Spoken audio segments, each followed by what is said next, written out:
All right, let's do a little bit of an arrangement of a Christmas classic called Let It Snow. I'm sure you all know that.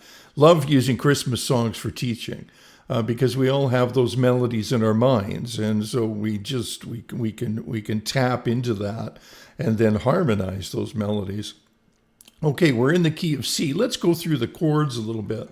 So we have the 1 chord of C to the 5 chord, back to the 1, passing diminished to the 2 chord, to the 5, and then 2 secondary dominant. We'll stop there. The secondary dominant, we call it a secondary dominant because the notes of that chord are not derived from the scale of C major, because we have a C sharp in the A7 chord, right? And that C sharp wants to go to the D. And that's why the chord is created, because it's sort of borrowed from the key of D minor, so that it leads back to the D minor. So it's a dominant of D minor, right? We haven't really left the key of C because it's so temporary, but we have borrowed that secondary dominant from a different key, A7, and then 2 chord, 5, and then 1 chord. Let's do that again. 1, 5, 1, passing diminished, 2, 5, 2, secondary dominant, 2,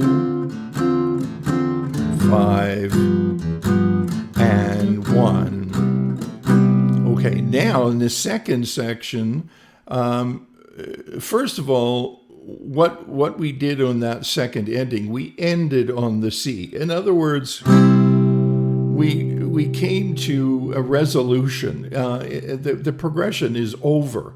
And once we come to an absolute resolution, especially in a cadence point like this, we can change keys. And in this case, that's exactly what we're doing. We're changing keys to the key of G, which is the dominant of the key of C. So we're changing to the key of G, and let's go through those chords. The 1 chord in the key of G, to the 2, to the 5, to the 1, to the 5, 5, secondary dominant, 5 and 1, and the dominant, the G7 turns into a dominant, and it's the dominant of C, and it cycles us back around to the 1 chord, so we're back to the key of C. So with the same progression again, passing diminished, and to the 5, and 2, secondary dominant, leading back to the 2, and 5, and to the 1. All right, good. Now, let's take a look at the melody. Let's use a bigger chord.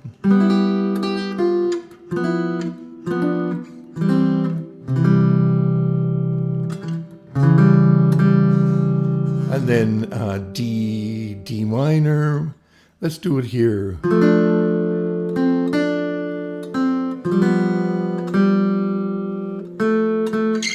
D minor.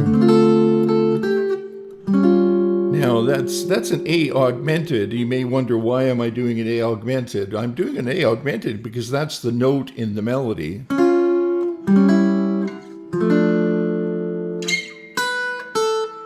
And then G, I'll make it a 13.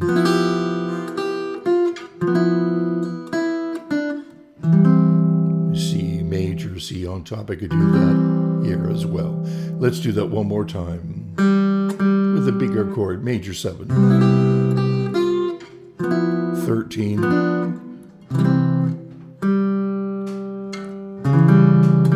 I'm making that into a C diminished.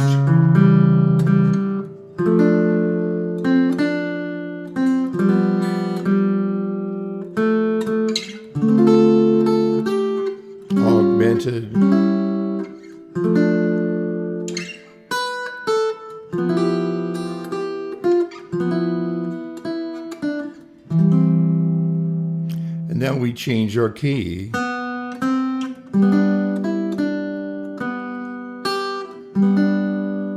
I suppose we could use a bigger chord form, maybe a G6.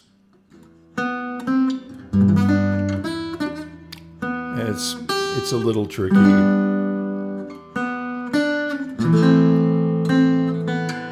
D7 with the 7th on the bottom.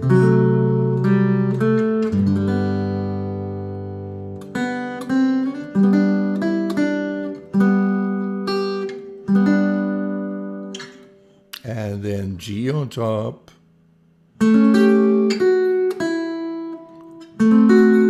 D7 with an F sharp on top. And then G, G7.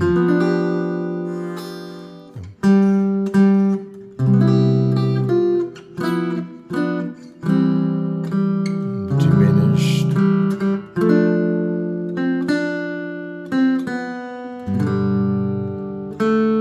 Bigger chord.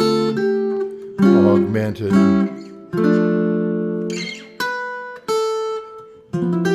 That's a nice one, that 13. Another 13.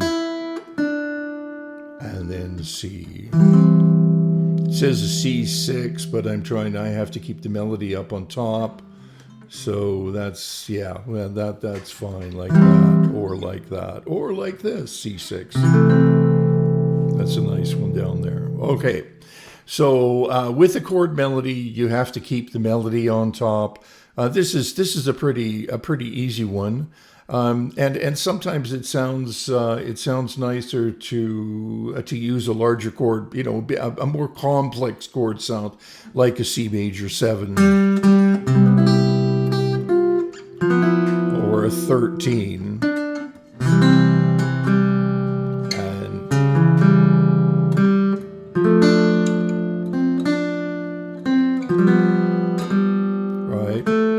Bigger chord, augmented,